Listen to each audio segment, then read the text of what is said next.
बिस्मिल्लाहिर्रहमानिर्रहीम। अस्सलाम वालेकुम नाज़रीन, आप यूट्यूब चैनल देख रहे हैं। मैं इमरान खान हूँ। नाज़रीन मादरत मैं चाहता हूँ, थोड़ा मेरी तबीयत ठीक नहीं थी, उसकी वजह से एक दिन मैं अपना काम नहीं कर सका। लेकिन अभी जो तफसीलात हैं आपके सामने रखता हूँ। एक तो थोड़ा सा हम जायज़ा ले लेते हैं कि पाकिस्तान के साथ इस वक्त ओवरऑल सिचुएशन क्या है। पाकिस्तान की जो मईशत है मुकम्मल तौर पर तबाह हो चुकी है और उसकी गवाही IMF की एक रिपोर्ट ने दी है। IMF ने जो एक रिपोर्ट छापी है और ये रिपोर्ट पब्लिक नहीं की जा रही थी, हुकूमत पाकिस्तान की जानिब से इस रिपोर्ट को छुपाया जा रहा था। The governance and corruption diagnostic report, और ये रिपोर्ट जनवरी 2023 से लेकर दिसंबर 2024 तक के लिए रिपोर्ट है। और इस रिपोर्ट में IMF ने 186 सफ़हात पे बहुत सारी तफसीलात रखी हैं। पाकिस्तान में करप्शन, बैड गवर्नेंस और नाअहली की एक पूरी दास्तान है जो इस रिपोर्ट के अंदर छापी गई है। और कायद-ए-आज़म मोहम्मद अली जिन्ना के दौर से लेकर अब तक का एक मुवाज़ना किया गया है और कायद-ए-आज़म ने जो फरमाया था पाकिस्तान बनने के बाद उसका हवाला भी दिया गया। लेकिन सबसे बड़ा प्रॉब्लम पाकिस्तान का करप्शन को बताया गया है। इसमें जो एक जुमला है, करप्शन पाकिस्तान की हुक्मरानी का एक मुस्तकिल और जहरीला पहलू है। यानी जो करप्शन है वो पाकिस्तान के अंदर जो हुक्मरानी का तरीकाकार है उसके अंदर पैवस्त हो चुका है। करप्शन के बगैर पाकिस्तान में कुछ नहीं होता। ये मुस्तकिल भी है और बहुत जहरीला पहलू भी है। पाकिस्तान में कोई बेहतर फैसले नहीं हो रहे, गवर्नेंस बहुत बुरी है, लेकिन इसके बावजूद पाकिस्तान में पोटेंशियल मौजूद है। अगर पाकिस्तान सही तरीके से गवर्नेंस करे तो 5 से लेकर 6.5% तक GDP में पाकिस्तान इजाफा कर सकता है। पाकिस्तान अब तक 24 मरतबा IMF से प्रोग्राम हासिल कर चुका है 1958 से लेकर अब तक, जबकि 25वां प्रोग्राम अभी शहबाज शरीफ साहब चला रहे हैं पाकिस्तान के हवाले से। पाकिस्तान में जो बड़ी बड़ी चीज़ों की निशानदेही की गई है IMF की इस रिपोर्ट की जानिब से, क्योंकि अभी और पैसे लेने IMF से, तो जब आपने और पैसे लेने हैं तो उन्होंने कहा जी रिपोर्ट तो पब्लिक करें ना। तो पाकिस्तान इस रिपोर्ट को छुपा कर बैठा हुआ था। बहरहाल जब ये रिपोर्ट पब्लिक करनी पड़ी है। अवामी फंड्स का पाकिस्तान में गलत इस्तेमाल किया जा रहा है और कोई मुकाबले का फुकदान है। यानी बहुत सारे ताकतवर लोग हैं, उनकी फैक्ट्रियां कंपनियां बेहतरीन चलती हैं, जो इख्तियार के अंदर लोग हैं वो बाकी लोगों को आगे आने नहीं देते। एस्टेब्लिशमेंट के अपने बहुत सारे कारोबार हैं मिलिट्री के, अब वो कारोबारों का आप मुकाबला कर नहीं सकते। तो ये वो कह रहे हैं कि मुनसिफाना मुकाबले का फुकदान है। अंदरूनी और बैरूनी सरमायाकारी की पाकिस्तान में हौसला शिकनी हो रही है। लोग पाकिस्तान में पैसा लगाने नहीं चाहते। बाहर से कोई पाकिस्तान में क्यों आएगा सरमाया लेकर। जब IMF की ये वाली रिपोर्ट पब्लिक होगी तो पाकिस्तान के अंदर कोई बेवकूफ़ को पागल ही होगा जो आएगा पैसे लेकर कि जनाब मैं इस मुल्क के अंदर इस प्रोजेक्ट में पैसे फंसा दूं जहां पे पहले इतनी सारी खराबियां हैं। फिर गलत मार्केटिंग वगैरह बहुत सारी ऐसी चीज़ें हैं जो इसमें निशानदेही की गई है। ये सारी चीज़ें पाकिस्तान के माशी और समाजी तरक्की में बहुत बड़ी बड़ी रुकावटें हैं। अब ये वाली रिपोर्ट पढ़ने के बाद तो कोई नहीं आता पाकिस्तान में पैसा लेकर। सोचने की बात यह है कि बहुत सारी चीज़ें इस रिपोर्ट में ऐसी लिखी हैं जिनको हम माशी चीज़ें मानते ही नहीं या मईशत से जुड़ी हुई चीज़ें मानते ही नहीं। मिसाल के तौर पर इसमें बैड गवर्नेंस का मामला, अदलिया का मामला, 26वीं तरमीम का इसके अंदर तस्करा है। क्योंकि 27वीं तरमीम ये रिपोर्ट जब लिखी गई तब तक आई नहीं थी। अब 27वीं तरमीम तो सोने पे सुहागा है, उससे भी ज़्यादा खौफनाक चीज़ है। तो 26वीं तरमीम का भी इसके अंदर बाकायदा लिखा है और अदलिया बिल्कुल बेअसर हो चुकी है, कोई काम नहीं कर रही। इंसाफ पाकिस्तान में नापायद है। आप दुनिया में जिस भी मुल्क में जब भी पैसे लेकर जाएंगे आप सबसे पहले सोचेंगे कि आपका पैसा डूबना नहीं चाहिए। अगर कोई आपको धोखा दे तो वहाँ का निज़ाम, वहाँ की अदालत आपको फौरी तौर पर किस तरह इंसाफ फराहम करती है, आप ये सोचेंगे। अब पाकिस्तान के अंदर जो इंसाफ है ही नहीं। और IMF की रिपोर्ट में बहुत सारी और चीज़ें भी हैं, जैसे कि शुगर माफिया का बड़ा तफसीली उसके अंदर जिक्र लिखा हुआ है। बताया कि ये कार्टल्स कैसे काम करते हैं। ज़खीरा अंदोज़ी का तस्करा है, 5300 अरब ये वो पैसा है जिसका एक निशानदेही की गई है। जनाब इतने पैसे की वसूलियाँ हुई हैं। इस लेवल पे पाकिस्तान के अंदर करप्शन हो रही है जो सिर्फ उसका एक पहलू है। तो आप अंदाजा करें कि कितने बड़े पैमाने पर पाकिस्तान में करप्शन हो रही है। कीमतों में मसनूई इजाफा किया जाता है पाकिस्तान में। जाली अकाउंट्स, ये मैंने आपको पता है बहुत हमने इसमें प्रोग्राम किए हैं। शहबाज शरीफ साहब और जरदारी साहब दोनों के खानदान जाली अकाउंट्स के केसेस के अंदर बाकायदा पकड़े गए थे। लेकिन फिर जब इनको इक़्तिदार दे दिया गया जनरल बाजवा की जानिब से तो इन्होंने NRO 2 लेकर अदालतों के अंदर वो केसेस अपने ख़त्म करवाए, बल्कि वो कवानीन ही तब्दील कर दिए जिनके तहत इनके ऊपर ये केसेस चल रहे थे। तो मनी लॉन्ड्रिंग जैसे जराइम का भी इसके अंदर जिक्र है। और ये बताया जा रहा है कि अवाम बदतरीन मुतासरा फरीक है इस सारी सूरत हाल का, लेकिन शवाहिद होने के बावजूद किसी किस्म का कोई एहतसाब पाकिस्तान में नहीं होता। अदालती निज़ाम पे बड़ी संगीन उंगलियां उठाई गई हैं इस रिपोर्ट में। बड़ी तफसीली रिपोर्ट है। चंद चीज़ें मैं आपको इसमें और बताता हूँ। तमाम स्टेक होल्डर और हुकूमत की आंखें खोलने के लिए वैसी रिपोर्ट काफ़ी है। और ये एक ऐसी हकीकत है जिसे हम तस्लीम नहीं कर रहे नॉर्मली।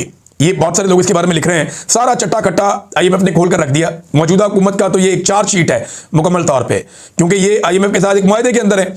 और इस रिपोर्ट में जो सबसे खतरनाक बात है वो ये है कि अदलिया और अदालती निज़ाम पूरी तरह से पाकिस्तान में बलडोज हो चुके हैं और करप्शन पूरे समाज और माशरे का एक लाजमी हिस्सा करार दी गई है इस रिपोर्ट के अंदर। यानी इतनी पाकिस्तान में करप्शन है कि इसकी कोई इंतहा नहीं है और हर लेवल के ऊपर करप्शन है और करप्शन को ठीक करने के लिए कोई निज़ाम भी नहीं है। इमरान खान साहब जो करप्शन के खिलाफ बात करते थे वो वाहिद आदमी था पाकिस्तान की सियासतदानों में जो कहता था कि सख्त एहतसाब होना चाहिए करप्ट लोगों का, उसको उठाकर जेल में डाल दिया, और बाकी सारे वो लोग जिनके ऊपर करप्शन के मुकदमात हैं उन सबको लाकर हुकूमत में बैठा दिया। और ये किया पाकिस्तान की मिलिट्री एस्टेब्लिशमेंट ने। अब मईशत तो मुकम्मल तौर पर तबाह हो गई। अमेरिका पाकिस्तान का वाइट सहारा है, जो IMF से पैसे वैसे लेकर देता है, कर्जा वर्जा लेके अपना मुल्क चला रहे हैं। और अमेरिका के कहने के ऊपर इसराइल की हिफाजत की जिम्मेदारी भी पाकिस्तान लेने जा रहा है। हाल ही में पाकिस्तान ने वोट किया ना अक़वाम मुत्तहिदा में स्टेबलाइजेशन फोर्स के लिए डोनाल्ड ट्रंप के नुकात पे। तो उस फोर्स का मकसद ये है कि इसराइल को तहफ़्फ़ुज़ फराहम करना और इसराइल के लिए किसी किस्म का कोई खतरा बाकी ना रहे। और इंसानी हकूक़, आइन और अवामी मैंडेट की खुली खिलाफ वर्जियाँ पाकिस्तान में हो रही हैं। चीन से भी हमारी अब दूरी हो गई है, यानी पाकिस्तान के इर्द गिर्द जितने भी मुल्क हैं तकरीबन तमाम से हमने अपने मामला ख़राब कर लिए हैं। इस वक्त अफगानिस्तान और भारत बहुत तेज़ी से करीब आ रहे हैं। अभी कोई और अफगानी वजीर जो है वो भारत पहुंचे हुए हैं और तजारत के ऊपर बातचीत हो रही है। और भारत और अफगानिस्तान के करीब आने से पाकिस्तान को प्रॉब्लम होनी चाहिए। उसकी वजह यह है कि एक के साथ पाकिस्तान की मशरकी सरहद है और दूसरे के साथ पाकिस्तान की मगरबी सरहद है। इन दोनों सरहदों के ऊपर खतरात पाकिस्तान मोल नहीं ले सकता। पाकिस्तान ने हमेशा से अफगानिस्तान के साथ अच्छे ताल्लुकात रखने की कोशिश की है, मगर मौजूदा दौर हुकूमत में ऐसा नहीं हुआ। पाकिस्तान अमेरिका को खुश करने के लिए अफगानिस्तान के साथ भी एक अजीबोगरीब पंगे में जा चुका है। डोनाल्ड ट्रंप ने चंद बयान तो दिए जिसमें भारत को तकलीफ हुई, लेकिन इस वक्त अमेरिका और भारत एक बड़े तजारती मुआहदे के करीब पहुंच चुके हैं। और अगर उन्होंने ये तजारती मुआहदा कर लिया, देखिए इंडिया और अमेरिका के बीच में ये जो तजारती मुआहदा ये इतना टाइम क्यों ले रहा है, जरा इसको समझें आप। भारतीय जो सियासतदान है वो अपने मुल्क का फायदा सोच रहे हैं। वो ये सोच रहे हैं कि एक एक चीज के ऊपर, एक एक बात के ऊपर वो नेगोशिएशंस कर रहे हैं। उन्होंने कोई भी चीज ऐसे हवा में नहीं करनी। उन्हें पता है कि अमेरिका के साथ जिस भी तजारती मुआहदे में वो जाएंगे उसके दूररस नताइज होंगे और उसके नतीजे में इंडिया का फायदा या नुकसान होगा। तो वो अपने जितने भी कारोबारी लोग हैं, क्योंकि इंडिया से बेशुमार चीजें एक्सपोर्ट होके यूरोप में, अमेरिका में, बरतानिया में हर तरफ जाती हैं, तो इंडिया अपने ताजरों का बड़ा नुकसान नहीं करेगा या अपने मुल्क का बड़ा नुकसान नहीं करेगा। वो किसी ऐसी डील की तरफ जाएगा जहां पे इंडिया को नुकसान ना हो और अमेरिका के साथ एक नफा बख्श उनका तजारती मुआहदा हो जाए। और अमेरिका भी यही कोशिश करेगा।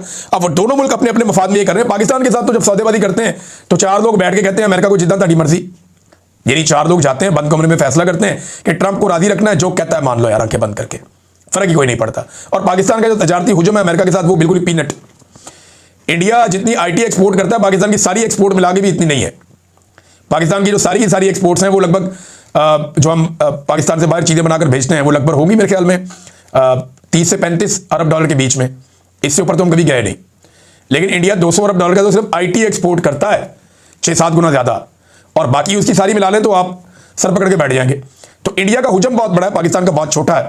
और इंडिया और अफगानिस्तान के करीब आने से पाकिस्तान को नुकसान होगा। और जब इंडिया और अमेरिका का एक ट्रेड एग्रीमेंट हो जाएगा तो ट्रंप के जो तेवर बदलेंगे वो भी आपको दिखाई देंगे। हालांकि अभी तक नरेंद्र मोदी ने डोनाल्ड ट्रंप के लिए अमन के नोबेल इनाम का कोई ऐलान नहीं किया, या वो ये नहीं कहा कि अमन का नोबेल इनाम जो है वो डोनाल्ड ट्रंप को दिया जाए। इस बारे में अभी तक उन्होंने कोई बातचीत नहीं की।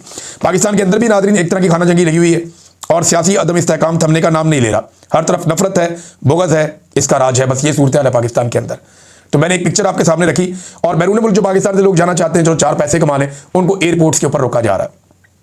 वो वीज़ा लेकर जाते हैं, टिकट लेकर जाते हैं, पूरी दुनिया में आपको ट्रैवल करने की इजाज़त होती है, लेकिन यहाँ एयरपोर्टों के ऊपर रोका जा रहा है कि जनाब हमने पाकिस्तान से बाहर नहीं जाने देना इन लोगों को, क्योंकि लोगों की बहुत बड़ी तादाद पाकिस्तान को छोड़ छोड़कर पाकिस्तान से बाहर जा चुकी है। लिहाजा अब हुकूमत ये सोच रही है कि बदनामी बहुत ज़्यादा हो गई है। पाकिस्तान दुनिया में पहले नंबर पे वो मुल्क आ गया है जिसके शहरी अपना मुल्क छोड़कर बाहर भाग रहे हैं। लिहाजा किसी तरह शहरियों को रोका जाए। तो अब रोकने के लिए एयरपोर्ट के ऊपर जो है वो फोर्स इकट्ठी कर दी गई है कि जो भी जा रहा है बस रोकी जाओ बंदे। हर जहाज़ में से कई कई बंदे उतार लिए जाते हैं और लोगों को बैरून मुल्क काम करने के लिए भी नहीं जाने दिया जा रहा। हुकूमत का इसमें यह मौक़िफ़ है कि ये लोग जो जा रहे हैं ये 2 नंबर तरीकों से जा रहे हैं। ये पाकिस्तान से सिर्फ निकलना चाहते हैं, ये बाहर जाके सिर्फ पैसे कमाना चाहते हैं। इनके पास जायज़ तरीका नहीं है बाहर जाने के लिए। यानी कोई अगर ड्राइवर की नौकरी के लिए जा रहा है तो उसके पास ड्राइविंग का लाइसेंस नहीं है, कोई अगर किसी और नौकरी के लिए जा रहा है तो उसके पास उसका एक्सपीरियंस नहीं है। तो पाकिस्तानी तो हमेशा से ऐसे ही निकलते हैं पाकिस्तान से बाहर। ये कोई ढकी छुपी बात तो है नहीं। पाकिस्तानी तो ऐसे ही जाते रहे, मुल्कों के अंदर जाके मजदूरी करते रहे, मेहनत करते रहे और पैसा पाकिस्तान में भेजते रहे। और ये जो थोड़ा बहुत रेमिटेंसेस में पैसा आता है ये इसी वजह से आता है कि पाकिस्तानी 1 करोड़ से ज़ायद की तादाद में बैरून मुल्क मुकीम है। नाज़रीन, इमरान खान साहब की बहनों वाला मामला वो मैं आपको बाद में रिपोर्ट करता हूँ। पहले आप जरा ये देख लेंगे, सुहेल अफरीदी साहब मिलने गए थे इमरान खान साहब को। ये 7वीं मरतबा सुहेल अफरीदी पहुंचे हैं इमरान खान साहब को मिलने के लिए अडियाला जेल में। 7वीं मरतबा अडियाला जेल में, यानी एक वज़ीर आला है वो अपने लीडर को मिलना चाहता है जिसके नाम पे वोट लिया हुआ है। 7वीं मरतबा गया जेल में मिलने के लिए। नवाज शरीफ जब जेल में था ना तो उस वक्त कोई भी जाता था मुलाकात हो जाती थी। एक मरतबा भी ऐसा नहीं हुआ कि नवाज शरीफ की बेटी मरियम या दूसरी बेटी या कोई और बच्चा वो जेल गया हो और नवाज शरीफ से मिले बगैर वापस आ गया हो। एक दफ़ा भी नहीं हुआ। क्योंकि एक दफ़ा भी होता तो खबर आ जाती ना, रोला पड़ जाता, शोर मच जाता। जितने लोग भी नवाज शरीफ को मिलने के लिए यहाँ पे जेल में जाते थे, वहाँ पे अडियाला तो नहीं थे, मियाँ साहब बाद में कोट लखपत जेल में थे, तो जितने लोग भी मिलने जाते थे वो सारे लोग मिलकर आते थे।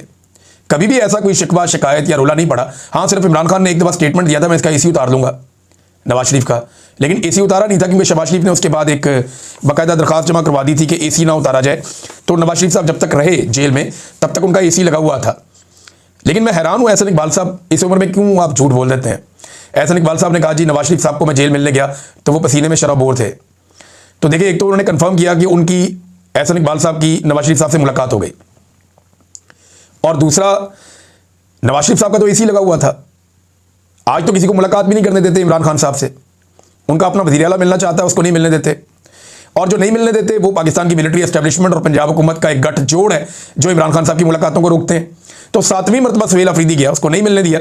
सुहेल अफरीदी ने वहाँ पुलिस के साथ कोई बहस भी की और ने कहा जनाब कि आप ज़्यादती कर रहे हैं, मेरे पास अदालती ऑर्डर है, मैं 7 मरतबा अदालती ऑर्डर लेकर आया हूँ, लेकिन मुझे मेरे लीडर से नहीं मिलने दिया जा रहा। और उसकी बहनों को भी यहाँ पे तशद्दुद किया गया, मेरे सूबाई वज़रा को यहाँ तशद्दुद किया गया, और MNAs को भी यहाँ पे तशद्दुद किया गया। अब नाज़रीन, मैं जब ये परसों मैंने वीलॉग किया था जब इमरान खान की बहनों के ऊपर टॉर्चर किया गया था, तो मुझे लगा कि पूरे पाकिस्तान के अंदर बड़ा रोला पड़ेगा, बड़ा शोर मचेगा, लोग बड़ा बाहर निकलेंगे, पाकिस्तान तहरीक इंसाफ की क़यादत बहुत शोर मचाएगी। लेकिन एक आधी प्रेस कॉन्फ्रेंस के अलावा मैंने कुछ देखा नहीं।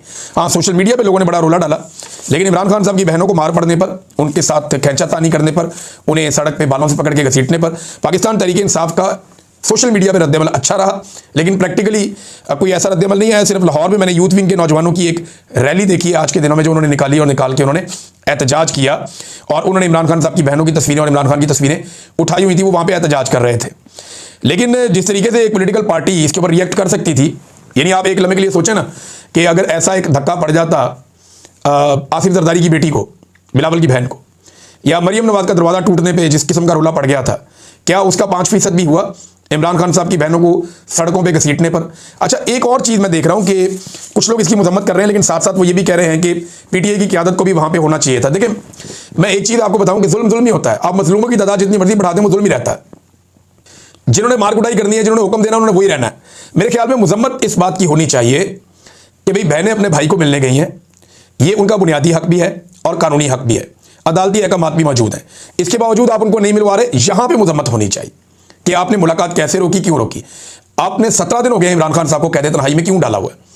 वजह तो सब जानते हैं कि जब तक आसिम मुनीर साहब का सारा मामला जो है वो लेंडर नहीं हो जाता, मजबूत नहीं हो जाता, एक्सटेंशन वाला और इस्तिस्ना वाला, तब तक ये प्रॉब्लम तो रहेगा।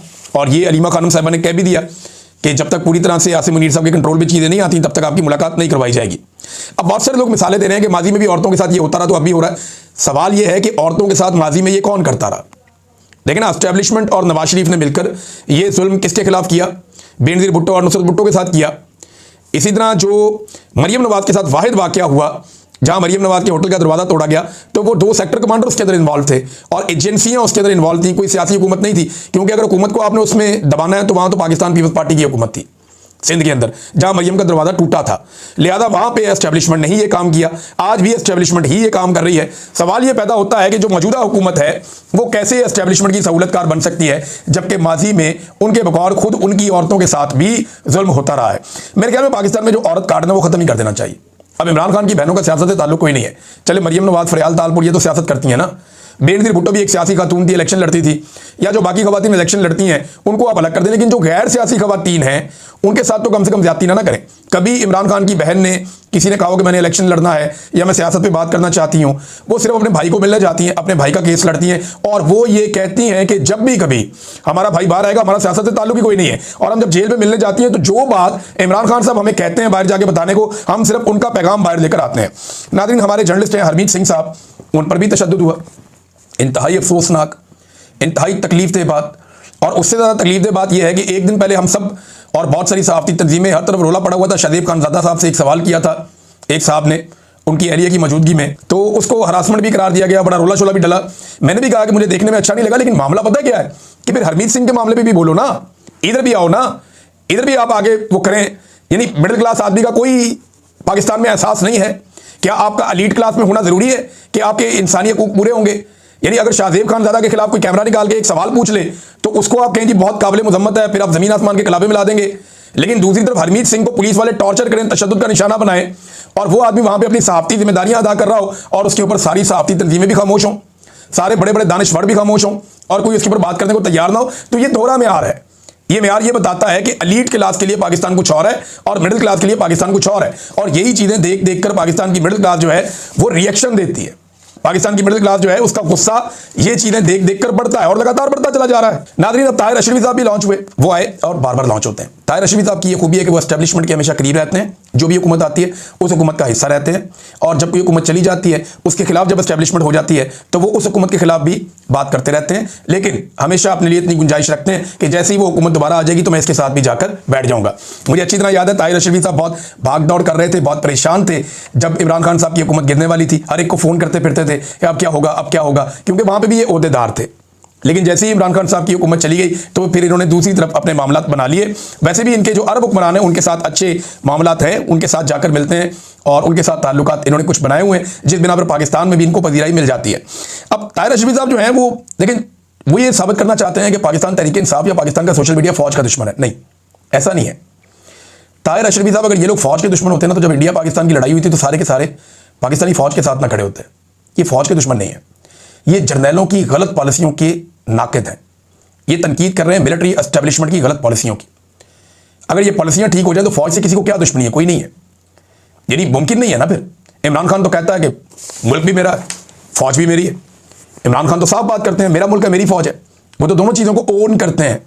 ये ना एक बारीक वारदात है जो बार बार डाली जाती है।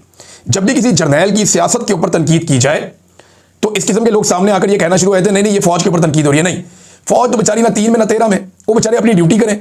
ये तो वो वेले लोग हैं जो बंद कमरों में बैठ के मुल्क के मुस्तकबिल के फैसले अपने जाती मफाद के अंदर कर देते हैं।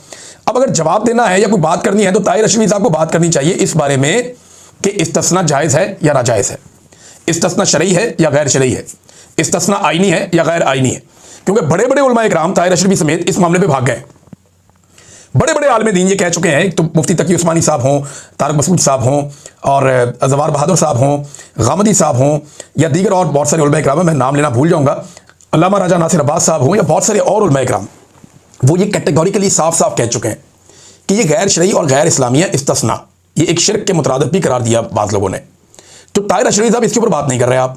आपको इस पर बात करनी चाहिए कि आईने पाकिस्तान में इस किस्म की गैर इस्लामी और गैर शरई शिरक को शामिल करने का क्या जवाब है, ये होना चाहिए या नहीं होना चाहिए। करारदाद मकासद क्या कहती है? देखिए, ये आईने पाकिस्तान का हिस्सा है। करारदाद मकासद ये बेसिक है और सेट पैटर्न है कि जब भी कोई चीज़ इस्लामी उसूलों के खिलाफ आइन का हिस्सा बनाई जाएगी तो वो आइन नहीं बन सकती, वो आइन का हिस्सा हो ही नहीं सकती। इस्लामी उसूलों के खिलाफ कोई भी चीज़ आइन का हिस्सा नहीं हो सकती। यानी जो इस्तिस्ना है, ताहयात इस्तिस्ना, ये गैर इस्लामी और गैर शरई है, ये आइन का हिस्सा नहीं हो सकता। नाज़रीन, लाहौर में वकला ने एक बड़ा तगड़ा एहतजाजी मुजाहरा किया 27वीं आईनी तरमीम के खिलाफ, और ऐसा लगता है कि आहिस्ता आहिस्ता वकला मोमेंटम पकड़ रहे हैं। अब ये वकला अगर मोमेंटम पकड़ लेते हैं और एक तहरीक खड़ी कर लेते हैं तो फिर हुकूमत के लिए एक नई मुश्किल सामने आ जाएगी। देखें, अपोजिशन तो पहले ही बहुत तुली हुई है, अवाम परेशान है, हर तरफ से लोग निकलना चाहते हैं, लेकिन जुल्म और फसादियत की वजह से लोग असम्बल नहीं हो पा रहे। और अगर वकला की तहरीक शुरू हो गई तो फिर लोगों को मौका मिल जाएगा बाहर आने का। तो हुकूमत एक चीज़ जो है उसको बांधती है, दूसरा कट्टा खुल जाता है। हुकूमत एक जगह से मामला कंट्रोल करती है, दूसरी जगह से मामला शुरू हो जाता है। एक बंद को बंद करती है, एक और बंद खुल जाता है। तो ये हुकूमत के ऐसा लगता है कि अगर 5 साल इन्होंने पूरे किए भी ना तो वो इसी वर्जिश में, इसी एक्सरसाइज में इनके 5 साल पूरे हो जाएंगे। ये अवाम को या अपने आप को कोई रिलीफ नहीं दे पाएंगे, ये इसी तकलीफ और कर्ब के अंदर ही रहेंगे, क्योंकि इन्होंने अवाम के मैंडेट के ऊपर डाका डालकर ये जाली हुकूमत बनाई हुई है। नाज़रीन, अब तक के लिए इतनी, अपना ख्याल रखिएगा, अपने चैनल का भी। अल्लाह हाफ़िज़।